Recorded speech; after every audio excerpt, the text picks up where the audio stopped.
आज हम चाणक्य नीति में बताई गई कुछ ऐसी स्त्रियों के बारे में बताने जा रहे हैं जिन्हें संसार माता के तौर पर देखता है। इन स्त्रियों को जीवन में हमेशा सभी से इज्जत मिलता है। आचार्य चाणक्य को 20वीं सदी के सबसे ज्ञानी और विद्वान पुरुषों की श्रेणी में रखा गया था। इन्होंने अपने जीवन काल के दौरान कई तरह की रचना की थी। कहा जाता है अगर कोई भी व्यक्ति जीवन में सफलता पाना चाहता है तो ऐसे में उसे चाणक्य नीति में बताई गई बातों का खास ख्याल रखना चाहिए।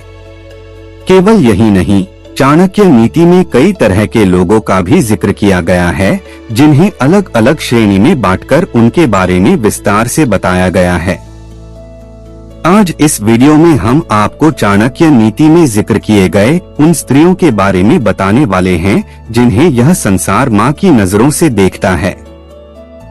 तो चलिए इन स्त्रियों के बारे में जानते हैं जिन्हें दुनिया अपनी माता के तौर पर देखती है।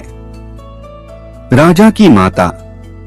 चाणक्य नीति के अनुसार जो देश का राजा होता है या फिर शासक होता है उसे सभी माता की नजरों से देखते हैं। सभी के लिए यह माँ के समान होती हैं। एक राजा या फिर शासक की माता को हमेशा सभी से प्रेम और इज्जत मिलता है। दोस्त की माँ।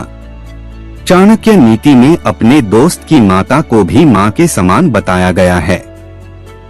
आप अपनी माता का जितना आदर और इज्जत करते हैं उतना ही आपको अपने दोस्त की माता का भी इज्जत करने को कहा जाता है।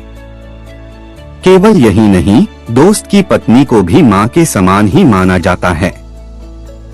गुरु की पत्नी। आचार्य चाणक्य ने अपनी नीति में लिखा है कि जो हमारे गुरु होते हैं उनकी पत्नी भी हमारे लिए माता के समान होती है। ऐसा इसलिए कहा गया है क्योंकि हमारे जो गुरु होते हैं वे हमारे पिता के समान होते हैं। यही कारण है कि उनकी पत्नी को संसार माता की नजरों से देखता है। पत्नी की माँ। आचार्य चाणक्य ने अपनी नीति में लिखा है कि आपके लिए आपकी पत्नी की माँ यानी कि सास भी माता के समान होती है। आप अपनी माता का जितना इज्जत करते हैं आपको अपनी पत्नी की माता का भी उतना ही इज्जत करना चाहिए।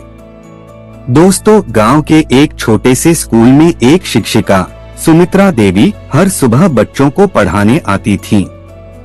उनके सफेद बाल और चेहरे की सौम्यता देखकर हर बच्चा उन्हें अपनी मां जैसा मानता था। वे न केवल पढ़ाई में मदद करती थीं बल्कि बच्चों को जीवन के अनमोल संस्कार भी सिखाती थीं। एक दिन स्कूल में एक नया लड़का आया, अजय। वह बेहद शरारती था और अक्सर शिक्षकों का अपमान करता था। जब उसकी बदतमीजी हद से बढ़ गई तो प्रिंसिपल ने उसे स्कूल से निकालने की चेतावनी दी। लेकिन सुमित्रा देवी ने उसे एक और मौका देने की विनती की। अगले दिन उन्होंने अजय को अपने पास बुलाया और बड़े प्यार से पूछा, बेटा, क्या तुम्हें अपनी माँ की याद आती है?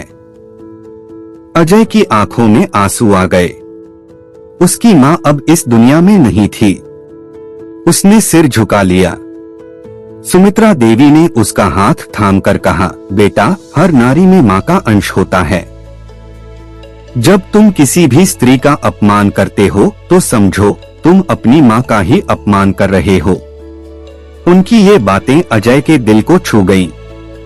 उस दिन के बाद उसने न केवल अपने व्यवहार में सुधार किया बल्कि स्कूल के सभी शिक्षकों और महिलाओं को आदर देने लगा। दोस्तों, यह कहानी हमें सिखाती है कि हर नारी माँ के समान होती है और उसे वही इज्जत मिलना चाहिए जो हम अपनी माँ को देते हैं। धन्यवाद।